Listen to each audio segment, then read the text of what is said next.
Hello guys, कैसे हैं आप सब। मैं सुनील कुमार आपके सामने एक इंटरेस्टिंग कहानी के साथ। दोस्तों, आज की जो हमारी कहानी है वो भगवान बुद्ध के जो प्रवचन है उनमें से एक है।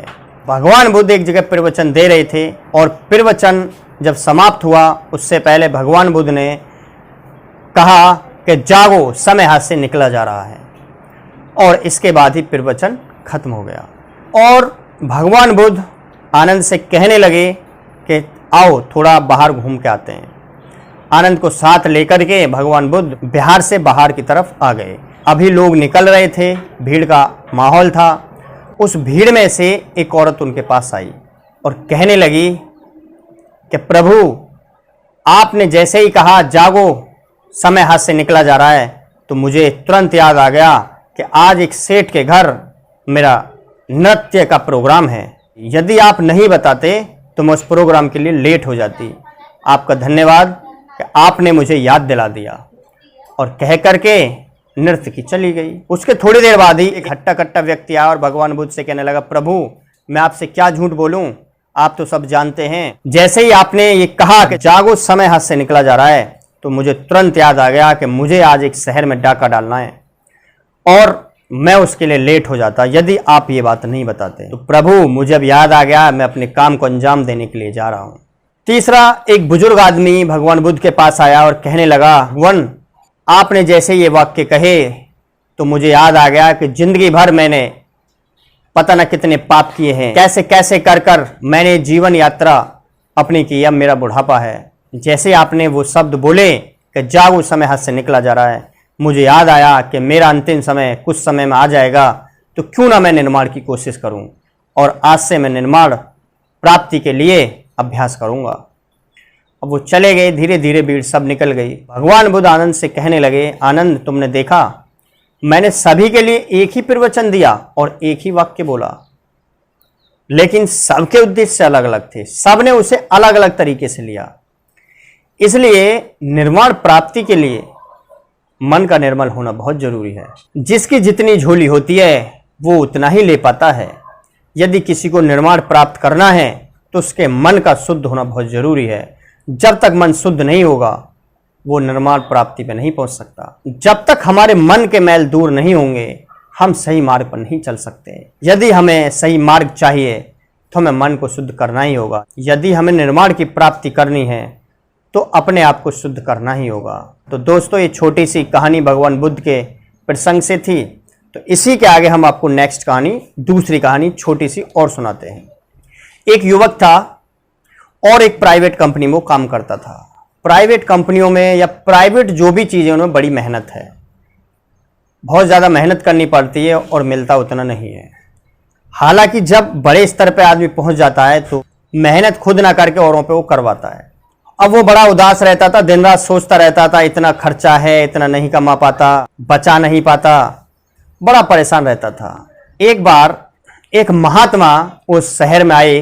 वो महात्मा ऐसे थे जिनके साथ बहुत लोग रहते थे और एक ऊंटों का काफिला रहता था। लेकिन वो पहले भी आ चुके थे कई बार, तो लोगों को बड़ा विश्वास था उन पर कि महात्मा जो बात बताते हैं बिल्कुल सटीक बताते हैं और जीवन में उतारने लायक होती है। उसको भी ये बात पता थी कि वो महात्मा आते हैं, ऐसी बात बताते हैं।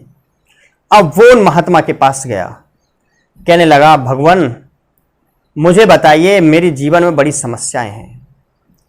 उन्होंने उसकी बात बड़े ध्यान से सुनी और फिर कहने लगे कि हम अभी कुछ समय यहीं रुकेंगे, आज तो लेट हो गया, तुम कल आना।